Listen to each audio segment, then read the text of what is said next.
বাঙালির ১২ মাসে ১৩ পার্বণ বলে কথা। আর তাছাড়া এখন তো শীতকাল, প্রতিটা ঘরে ঘরে পিঠাপুলির এক উৎসব মুখর আয়োজন তো লেগেই আছে। হ্যালো এভরিওয়ান, আসসালামু আলাইকুম, ওয়েলকাম টু রুবিস কিচেন। কী অবস্থা আপনাদের সবার? অনেক দিন পর আপনাদের সাথে একটা রেসিপি নিয়ে আসলাম। রান্না করব দুধ চিতই। এটার জন্য আমি চিতই পিঠাগুলোকে আগে বানিয়ে নিলাম। এরপরে ১ লিটার মতো লিকুইড দুধ নিয়ে নিয়েছি, দিয়ে দিলাম পরিমাণ অনুযায়ী লবণ। এর মধ্যে অ্যাড করে দিয়ে দিয়েছি পাউডার দুধ। তারপরে আমি একটা সুন্দর ফ্লেভার পাওয়ার জন্য 2টা তেজপাতা, তারপরে একটা ছোটো করে দারচিনি, 2টা এলাচ এগুলো দিয়ে দিলাম। এরপরে এখানে আমি অ্যাড করে দিয়ে দিচ্ছি পানি। তারপরে আমি এখানে আরও অ্যাড করতেছি গুড়। গুড়টা তো এখন শীতের সময় অ্যাভেলেবেল সব জায়গায় মেলে, তো গুড়টা দিয়ে এখানে আমি একটু নেড়েচেড়ে কিছুটা পরিমাণে চিনি অ্যাড করলাম। তারপরে চিনি আর গুড়টা যেন ভালো মতো মিশে যায়, আমি একটু নেড়েচেড়ে অপেক্ষা করতেছি। গুড়টা অবশ্যই মিশাতে একটু আমার সময়ই লাগতেছিল, কারণ অনেকটাই শক্ত ছিল। এরপরে আমি এখানে দিয়ে দিচ্ছি কুড়ানো নারিকেল, আরও দিয়ে দিচ্ছি কিশমিশ।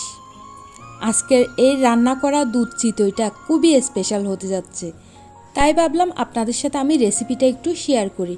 অনেক দিন তো হয়ে গেল আপনাদের সাথে তেমনভাবে আমার ভিডিও দেওয়া হয় না ভয়েস দিয়ে। দুধটার মধ্যে যখন বলক চলে আসছে, এরপরে আমি এখানে দিয়ে দিচ্ছি কিছুটা পরিমাণের বাদাম। বাদামটাকে আমি প্রথমে টেলে নিয়েছিলাম, তারপরে গুঁড়া করে এখানে অ্যাড করতেছি। শীতের এই সময়টার মধ্যে তো বিভিন্ন ধরনের পিঠাপুলি বানানো হয়, তবে সব থেকে মনে হয় যে পিঠার রাজা হলো যে ভাপা পিঠা আর চিতই পিঠা। চিতই পিঠা এটা এমন একটা পিঠা যেটা সব কিছুর সাথেই যেন যায়। যেমন আপনি মাংস দিয়েও খেতে পারবেন, আবার চাইলে খেজুরের রস দিয়েও খেতে পারবেন, এদিক দিয়ে আবার দুধ চিতই। এটা একটা ব্যাপারটা শুনে কেমন জানি জিভে জল চলে আসে, এরকম লাগে না? আর এই পিঠাপুলিটা আমাদের বাঙালির একটা ঐতিহ্য বললেই চলে।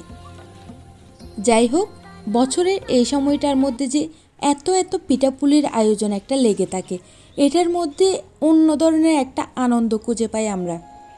তো এদিক দিয়ে কথা বলতে বলতে আমি চিতই পিঠাটাও রান্না করে ফেলতেছি।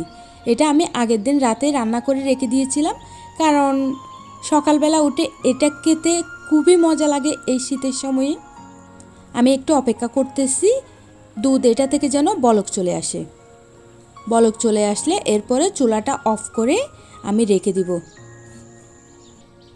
পরের দিন সকালবেলা এই হলো আমার চিতই পিঠার ফাইনাল লুক।